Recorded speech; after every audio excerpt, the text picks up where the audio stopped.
You are now jumping into the trenches with the Toulons, Thule and Ralph, where we pull back the curtain on what marriage and relationships are really about.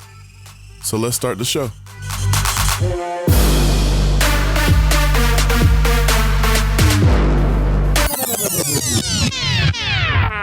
What's up, everybody? This is Thule. Hola. This is Ralph. And we're back. Yes. It's been a while. Yes, and as you see from the title, it's the catch-up episode. Yeah.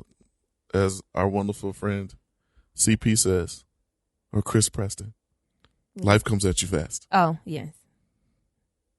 It's still coming. Right? That's what she said. But before we get into the episode, I do want to do just 2 shout-outs. Okay. If you don't mind. I want to give a shout-out to Amber. She is our podcast play cousin. Yes. And she was just recently engaged. Oh, congratulations. Yes. That's awesome. So she hit me up in the DMs and I was like, oh my God. Welcome to the game. Right. So if you're listening, definitely congratulations again. Welcome to the Terror Dome. And then also, my play best friend, Charlotte. Yes. Charlotte has started, I guess this is the organization. It's called A Tribe Called Blessed. Nice. And I'm just going to read what she has here on Instagram. She said, A Tribe Called Blessed is a group that I started because outreach and service benefits us all. It's for the folks who realize they are blessed to be a blessing, but understand the detriment of pouring from any empty cup. So I started something that partnered mindfulness and wellness with servitude so that before we pour out, we fill up. So if you just want to check her out, it is Char, CHAR, Rochelle, ROCHELLE on Instagram. Shout out to her. Yeah. That's dope. That's very dope. So she said more information will be coming soon. So I just put that out there because I think that's really good, especially if you're someone who is able to bless somebody else. It's awesome. Yeah. So that's all I had thus far. Do I have any shout outs? Shout out to everybody who's dealt with me over the years. Amen, Jesus. It's been a lot of self-discovery over these last 90 days. And me. Jesus. Shout out to myself for dealing with myself.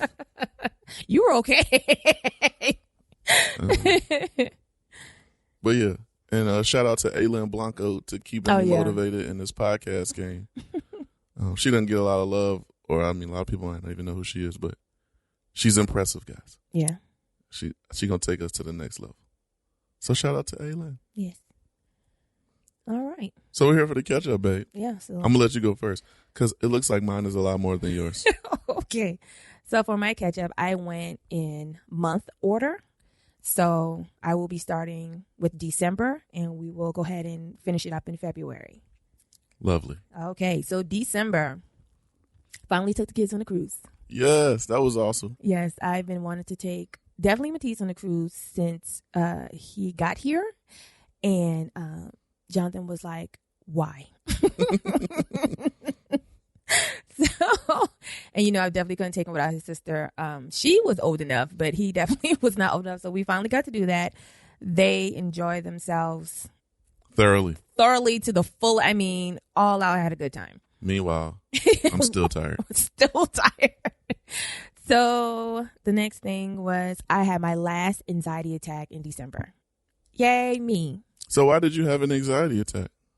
You'll get to why you're crazy. So cool. Okay. So it was my husband. Yes. But I was glad that I've been working on trying to manage my stress levels. Cause usually that's what triggers. You can't hear it. That's usually what triggers my stress levels. And then I tend to, because I'm holding everything inside, then I tend to have an anxiety attack. So that's accurate. Yeah. I had my Jesus come to me moment. I didn't have my come to Jesus moment. Jesus came to me. He did. Yes, he did come to me. In a very strong way. Because I had already packed my bags, put them on the U-Haul, got my keys, jumped in, gassed up, and was already down the road in my mind away from this marriage. So Jesus had to come to me, flag me down, and say, can you please just give me one more chance? And I said, now you know Jesus. I don't want to do this, but you know what? I'm gonna do it. I'm gonna do it, but I'm gonna let you know I don't want to do this. Not at all. So I basically gave a half-hearted, like whatever. And that's why we just started podcasting again. So we are here. Welcome to the hiatus. Right. So yeah, it was definitely Jesus come to me moment. So yeah, that was about it on that one. I wouldn't say angry, but I was definitely like nonchalant after I even said, "Okay, Jesus." I was just like, "Okay, whatever. I'm here." That's kind of like when someone says, "Hey, I would really love if you would go to rehab," and the person like, "I really don't want to go to rehab, but I'm gonna go." And then you start to be like, oh, "Okay, I can do rehab." So I'm at the beginning, I was just like, I'm just here just to say I'm here to get my participation points. And then I was like, okay, I can. Yeah, I can deal a little bit. It was very eye opening for myself, but we'll get to me after she finishes. Yes. So that was December. Okay. So now we are in January for me. I had a great mental health day. It's probably like mid-January, and I just from probably like maybe November, December time, I had already told myself, with dealing with everything that I was dealing with, I was like, I'm just going to focus on me and trying to do better with me, because I didn't want to have any more anxiety attacks. I didn't want to feel the way that I was feeling. So I was like, okay, I have to jumpstart this, and I have to get myself back to how I'm used to feeling. Right. And a lot of that was a lot of negative thoughts would consume my mind daily. Like once I get up, it's the rant of negative thoughts. And then once I go to sleep, they would end. And then, but it would be my whole entire day. Like not a beat would be missed on negative thoughts. So when that day happened and I got through the whole day, I was very proud. And since then, we've been doing great. Like, I might have maybe one where, like, for me, that's great because it used to be the whole day. Right. It's like, progress. The whole 20. That's a lot of progress. The whole 20. Because I would be sleeping probably for like the whole 20, okay? Right. What else do I have here? I took a 2-week break from my husband / the marriage.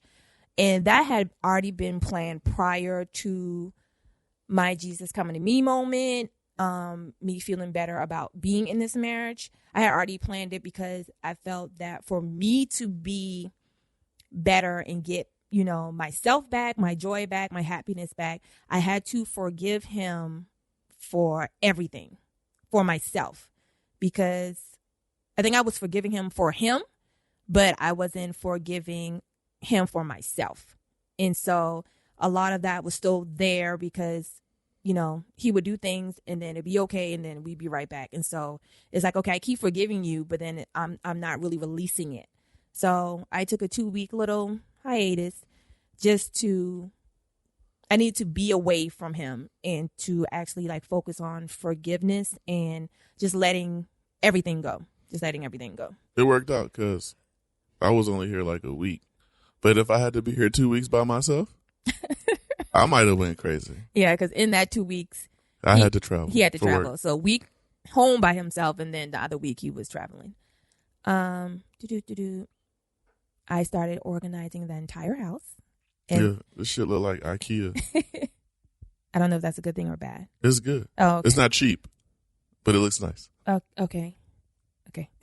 Well, because some people think IKEA. Well, I guess IKEA isn't really cheap. It's got some cheap stuff though. But it's only cheap because you have to put it together yourself. Yeah, that's true. Now, if you could buy it put together, then you'd be like, "Ooh, no." The labor cost might be more than the furniture. Yeah. Here's 1,000 pieces. Figure it out. But it looks really nice. Organized. I think I've said this on this podcast before. When things are clear and in order and clean, my mind is at peace. My body's at peace. I'm good to go, and that's part of my self-care. So I've always been someone who does not allow her house to stay the same.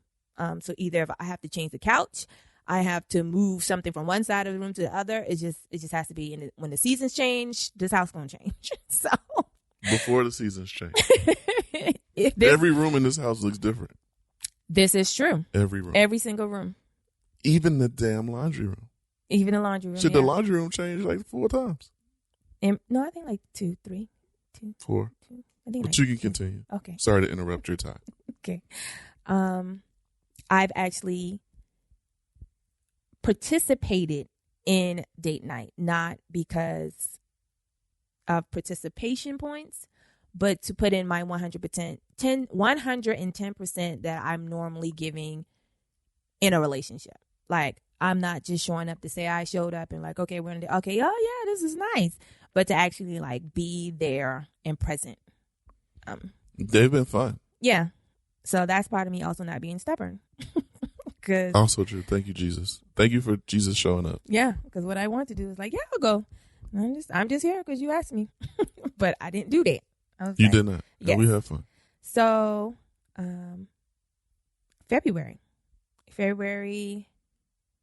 I gotten better from January and February, talking to God and praying. I wasn't doing that really well or at all. No, we had stopped going to church. We did a lot of things that we should have been doing that we weren't doing. Yeah, but not even the going to church part, because I would go to church. I don't have a problem going to church, but I wasn't even talking to God like how I used to. Like, a lot of me talking to God is normally in the car, but I wasn't even doing that because, again, most of my thoughts were consumed with negativity. So I was not even focused on trying to be like, hey, God, help me. So got back on that. Proud of myself for that. And then lastly, I am now a certified life coach. Woo! I hope you add the cheering sound effect. I don't need to because you did it. Woo, woo. So that has been. That was one of mine, was being supportive for you in that journey. Yes. I absolutely 100% believe you're going to be an amazing life coach. You're not going to be Tony Robbins because you don't really scream at people like that. Mm-mm. I need you to get up and believe. Definitely not. I think you'll be a mixture of Pinocchio from the Geico commercial and your idol Lisa Nichols. Yeah. Where you're like, I see true potential in this room. You have potential. Nose gets long. No, I'm kidding. Yeah. It's awesome. I've been hyping. I mean, I'm telling everybody. Yeah, Ross got a life coach shirt. Like, oh, for real? Yeah. But yep. And I want to invest in myself because there are some life coaches out there that are not certified, that are just taking people's lives in their hand and I guess coaching them or thinking they're coaching them.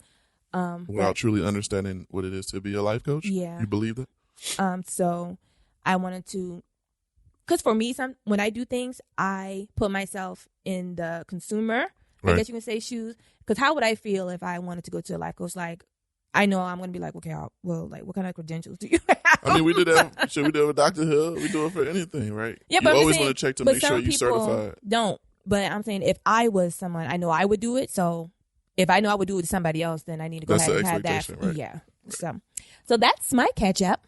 That's a great way to close. Thanks. Yeah, I'm super proud of the life coach thing. Thank you. You were super dedicated. Like, you were going to get it. And lucky for us, we ran into some more money. Yes, because there was like one slot left for the class, and I was just like, and I looked at her and was like, guess what? I know. I just won the entire cost square for Super Bowl. Yes, and I was like, oh, boom. Right, because these aren't cheap classes, people. No, it's not. If you want to be a life coach, make sure you really want to be one, because you just throwing away money. That's probably why a lot of people just do it.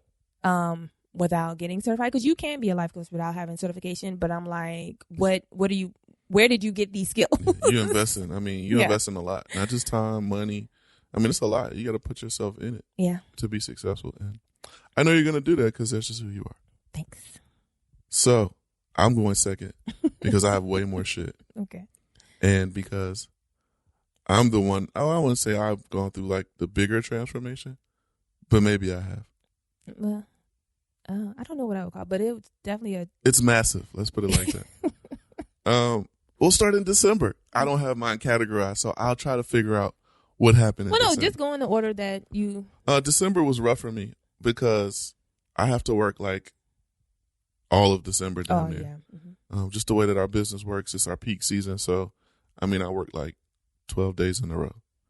And when I say I was tired, aggravated, all of the above. But in all of that, I had a tough decision that I had to make where it was like my work versus my family. And thank you, Jesus, for coming through for your boy. Because I was going to make this decision regardless of what was going to happen. But I got to go on the cruise with my family and enjoy it. And it was great. Because if not, I might not have a job. But I didn't want to put my job in front of my family. And I'll tell everybody that I won't allow it to happen for moments like that, because that's a big moment. So by the grace of God, I was able to go. Shout out to all the people that supported me while I was going. And then, December just continues. And in December, some family things went on my family specifically. Mm-hmm. That was like a big trigger for me to realize that I have to get my shit together. Mainly mentally. Like, you don't realize how damaged you may be until you get to see it from a different lens. Mm-hmm. And then it was kind of like, oh shit, I don't want to be like that. Right. So it was a huge trigger for me. And I realized that I have been an asshole, not on purpose, or I've created a persona, I guess you would say. Mm-hmm. You've been ugly.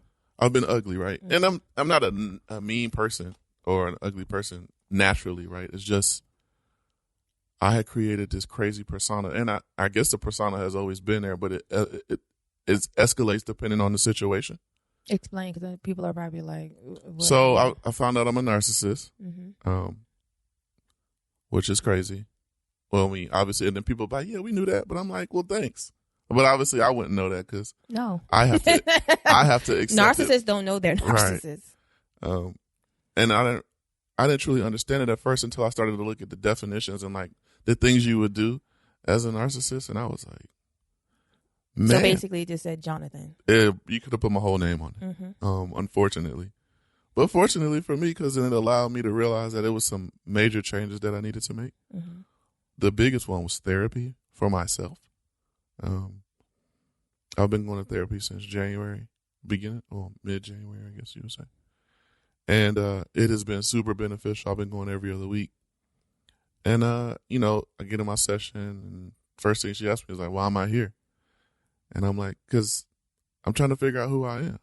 Because I've lived by this persona for so long.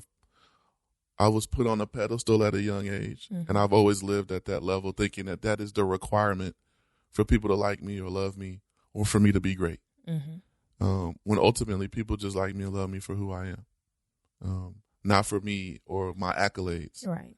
Or for what you can do for them. Or what I can provide for them. Correct. Mm-hmm.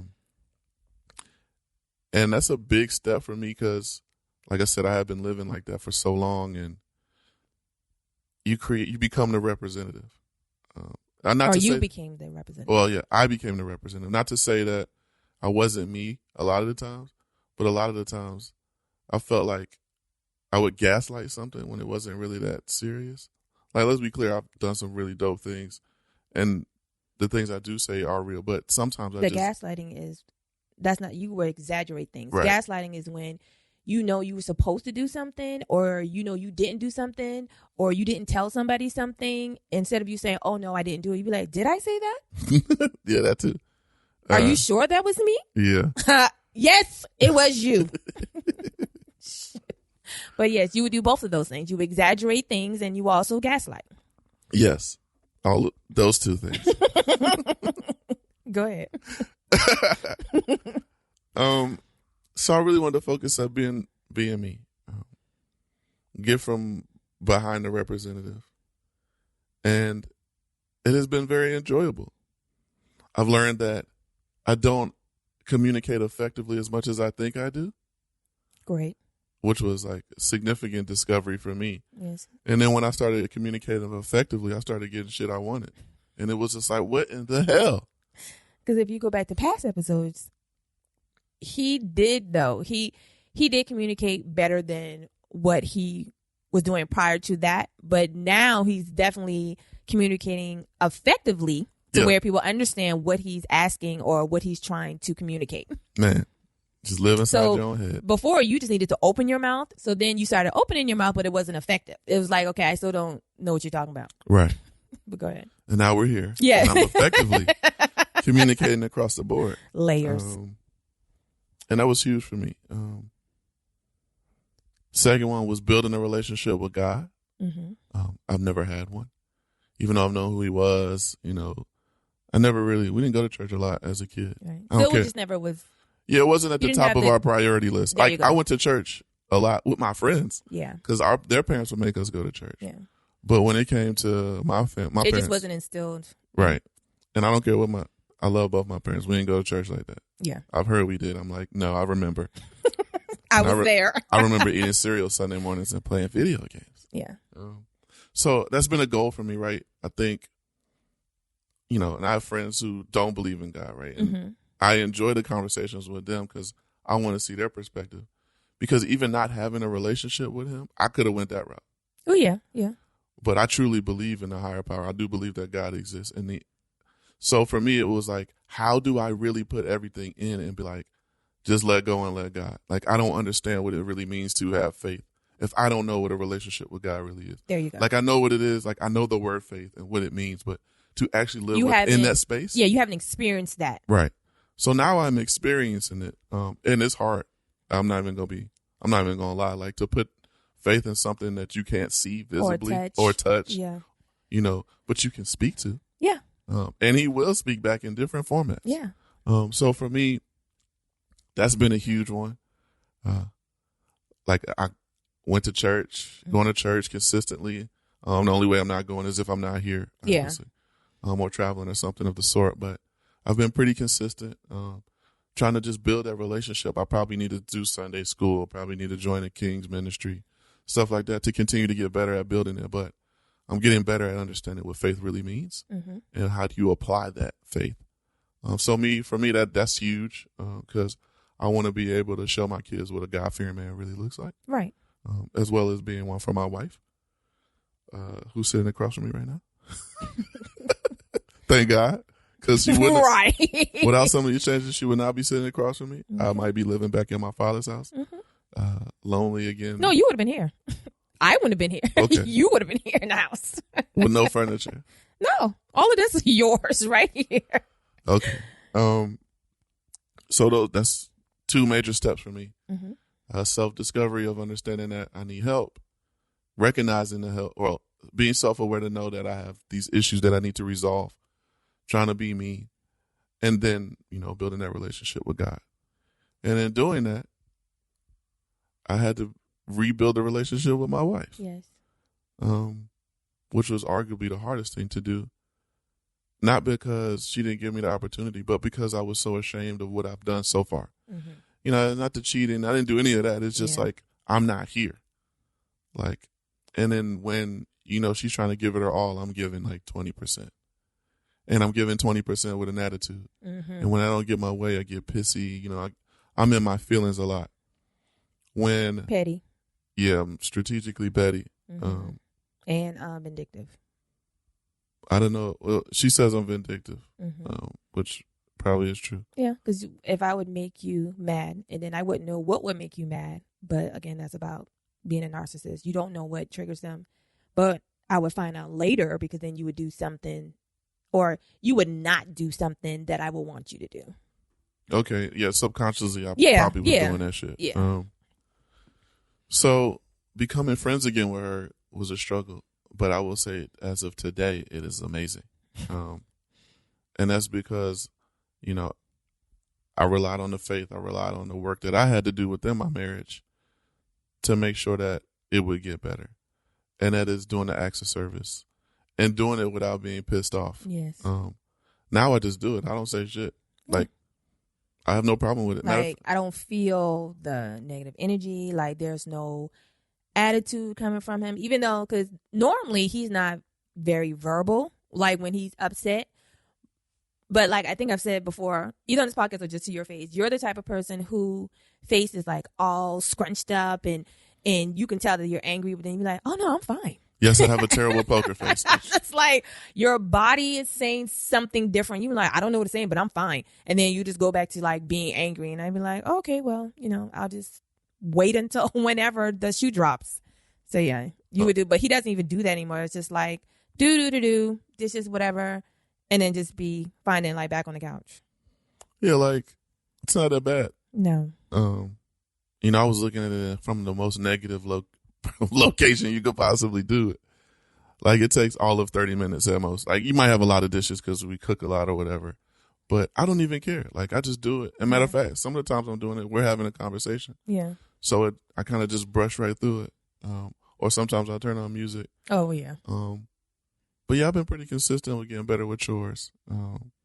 Finally. Yeah. I think it was just your mindset of like, you don't want to do it. So yeah, that's it. I think the whole changing of the mindset, right? Mm-hmm. Like I had read a couple books, like I was reading Emotional Intelligence again, and this time I'm looking at it from a different perspective. From a way different perspective. Yeah. And it's all about how you view things. Mm-hmm. Like your job sucks because of the way you view it. Yeah. Sometimes you might have a terrible boss or it could really be a terrible job. But the job may not necessarily suck. That person sucks. Right. But... My job is dope. Yeah. And I think I allowed a lot of different things to bother me about it that I would think that, oh my God, I hate my job. Right. When in actuality, it's the viewpoint that I had. I was coming at it from a perspective of just negativity. Mm-hmm. I've done so much to build to where I am today that I was allowing the negativity of it almost destroy everything that I built. Right. So now I have a different viewpoint on it. It's not a terrible job. If anything, I'm in a huge position of strength. I'm very appreciative of my job and grateful. And I think that's a lot of things. Like homelessness is so crazy. Like I've been to so many cities in the last 2 months. Mm-hmm. Homelessness is humongous. And I'm like, I have a house. Mm-hmm. Shoot, I don't even necessarily need a car, but I have a car. Mm-hmm.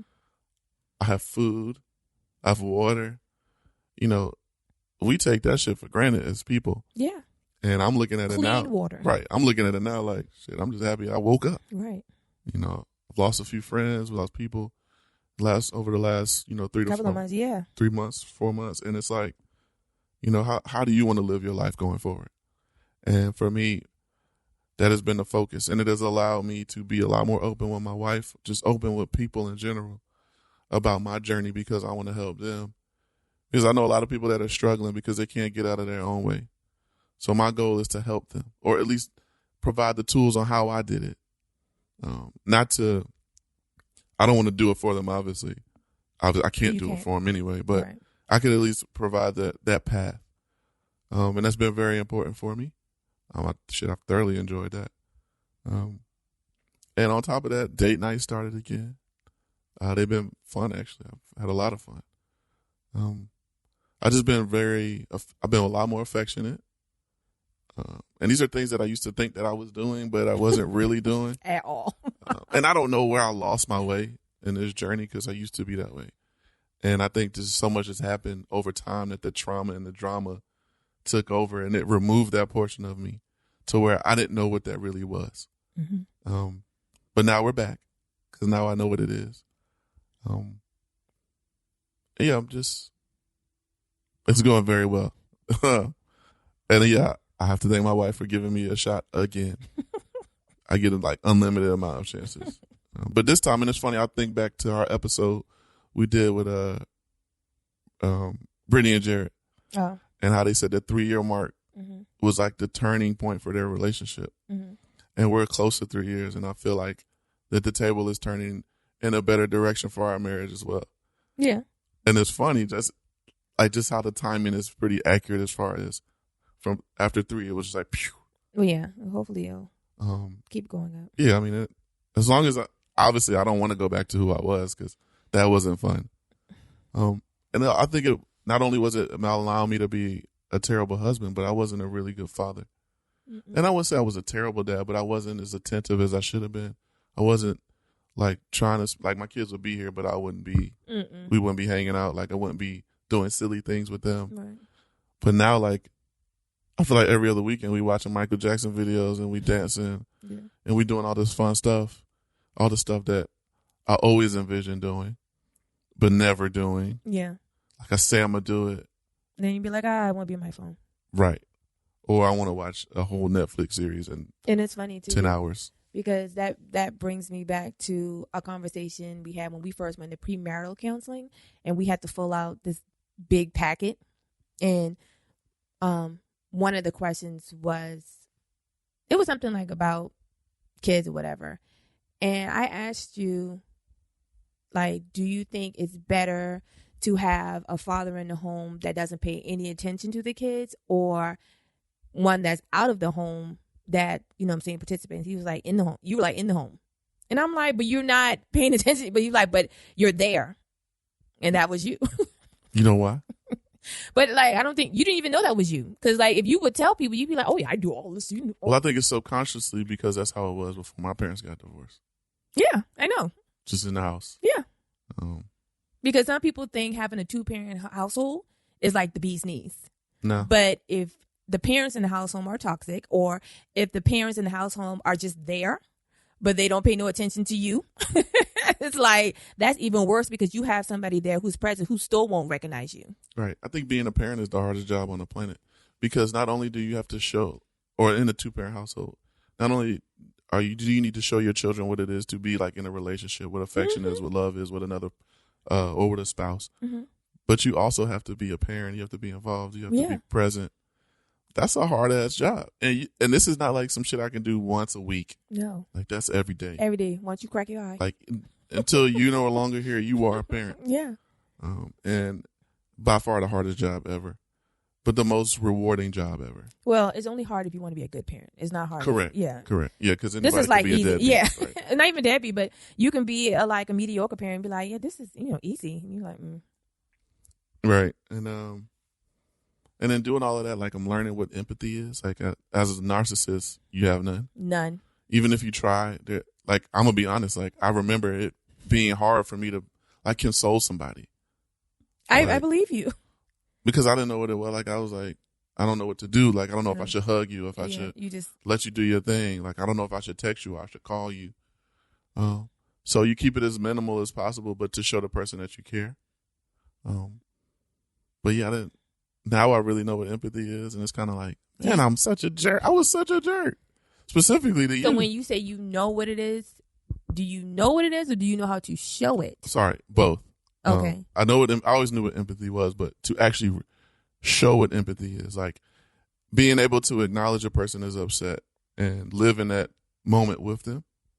That, to me, that's truly understanding empathy, right? So normally, what clicked for you? Because that's you. Because I don't want this to seem like, okay, I told you were a narcissist, then the light clicked on, and now you can do everything. Because that's how it was coming. I'm not saying No. I didn't say you said. I said that's how it was coming out. So you have to be more detailed, so it doesn't just sound like you're. Prime example. Okay. I'm an IT guy. I always just want to solve a problem without truly understanding what the problem is. Like, and this goes back to marriage counseling. You listen to hear, not to respond. But I was listening to respond. Like, somebody would be like, or they're having a problem, blah, blah, blah, blah, blah. And I give a different example as well, but they're having a problem. Instead of me acknowledging the problem, I'm automatically trying to solve it for them without even knowing if they want the help to solve it or if they want the advice. Same goes with friendships or relationship. A friend will come to you with a problem. Come to you. Come to me, excuse me. A friend will come to me with a problem, and I would immediately try to solve it without even like understanding and truly listening to what they're saying and asking the right questions to make sure that I'm in the right place before I say, okay, so is this you venting, or are you looking for me to provide advice? Okay, so you're listening more. Correct. So that helps you feel. Feel, right. So I have to listen and understand, and then that allows me to feel how you feel or have empathy for what you're speaking on. Okay. And then from there, we can go to the next step, which is whatever you want. If I'm just continue listening, or we're trying to figure out how to resolve your problem. Okay. So yes, those are my examples, and I think they're pretty accurate. Okay. And yeah, I'm gonna be honest. Like, it's not easy. Like, I still struggle with it, just because it's not something that I can immediately fix. Like, I have to remind myself every time in those situations, because sometimes I might go to resolve and have to catch myself and say, "Hey, I apologize." Continue, and it's like because I want people to know that I care and I'm truly listening to try to understand where they're coming from. And then I think what I'm really changed is I'm focusing on the things I can control.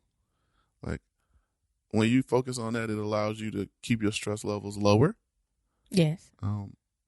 Like I was so focused on the things that I couldn't control, and all it would do is create stress, negativity, et cetera, et cetera, et cetera. So you were controlling? Semi. Yes, I was controlling. Okay. And no, Jonathan Harmon, don't come for me. He's not. He's going to probably say you clapping hands. Yes, I was controlling. Yes. I always wanted to control how I felt or how the situation would turn out. That's called everything. Wasn't sure if you knew what that was called. It's called everything. I hit you. Okay. Should have let her leave, God. Just kidding. Then you could have just stayed the same. And I've been doing a lot. Like in January, I felt like I traveled the whole month. I traveled a lot. But in traveling, like I realized so much about myself. And like, because going through all of this, you pay more attention to how you respond and how you interact. And I was just like, man, what an asshole. Mm-hmm. And now I'm very like open. I'm trying to just listen and be like me. Just be me. I think people like me, so I just want to be me. And one really awesome thing that happened is, well, I speak at conferences in the IT space, but me and a friend of our I mentioned earlier, Aylin Blanco, we submitted a presentation to be able to present a session at Podcast Movement Evolutions in LA Valentine's Day weekend. Lo and behold, they accepted it. So we had to go. We didn't think they would. So then we were like, holy crap. Mm-hmm. Nobody planned for this financially, just anywhere. Like we didn't know what we were going to do. Right. So made it work. We're able to combine a work trip with this trip. And unfortunately, Lynn wasn't able to come because of a family emergency. Mm-hmm. And this was like 80% her idea. And now it's me having to speak on the behalf of both of us on something that I'm not as comfortable in, like IT. Mm-hmm. Like I can speak at an IT conference. Well, actually, it was supposed to be 3 of us. Well, 3, excuse me. Yeah. The 3 of us. But go ahead. But yeah, there was no way. Well, we would have had to find a babysitter. Just the money. I didn't want to go anyway. Okay. Yeah. She didn't want to go anyway. I didn't. Because the next weekend was my life coach thing. So, right. That would have just been too much. Yeah. Not too much. Maybe it just would have been too much, period. And then I just didn't want, I still was like, I am not 100% here, but like I am here. Like when in the podcast space and like in the marriage thing. So it's like, if he would have been like, we don't have to record no more, and I'm like, fine, because I don't care. So us going to Podcast Movement, I just wasn't mentally there to do it. I just wanted to be like, I want to do my thing, and then you'll go ahead and do it. Okay. Yeah. So we go back to saying I was there by myself now, having to figure out how I was going to present a presentation that I only really knew half of because we were supposed to go back and forth. So I get in there, and there was only like 4 people at first, and I was like, yes, it's going to be easy. And then like 35 people showed up, and I was like, holy crap.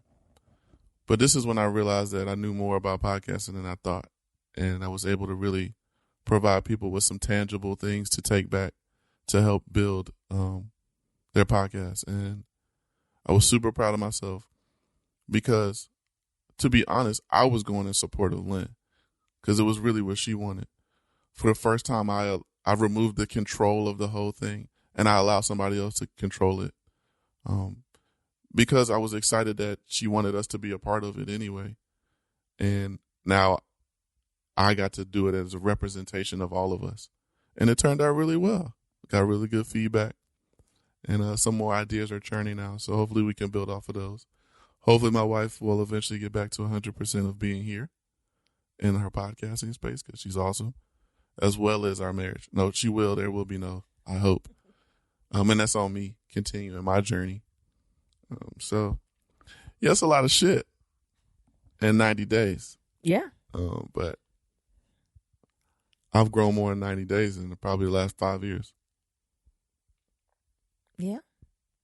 So I would say, yeah, I would normally be like, no, but I will agree just because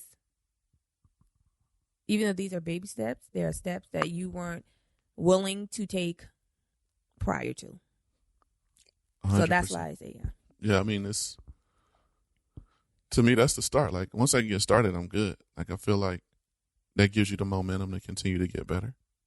As long as I continue to. That wasn't you, but prior to you would, what I always liked or loved was, like, I would come to you and say, hey, can we work on this or whatever?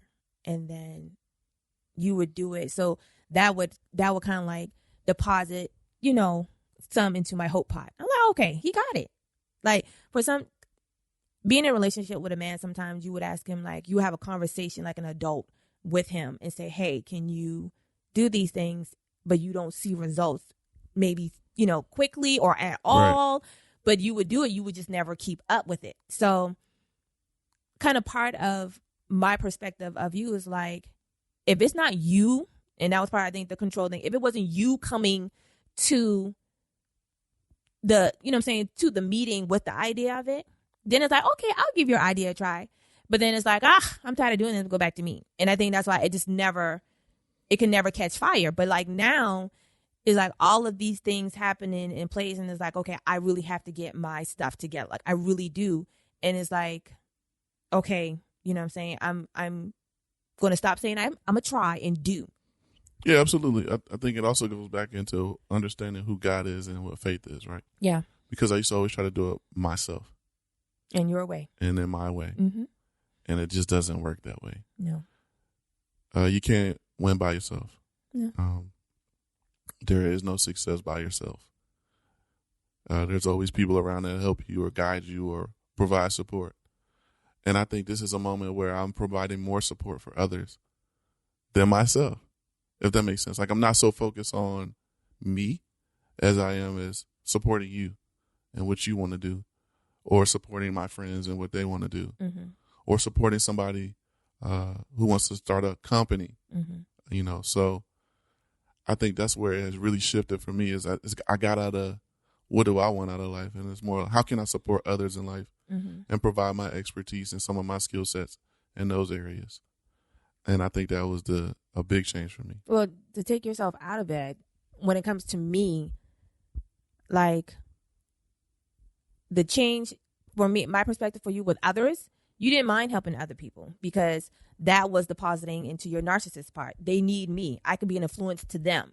But when it came to me, I don't need you in the space of basically, I didn't need you in the space of podcasting. I didn't need you in the space of life coaching. But how you showed up from being supportive through the podcast and being supportive through the life coach, oh my God, totally different.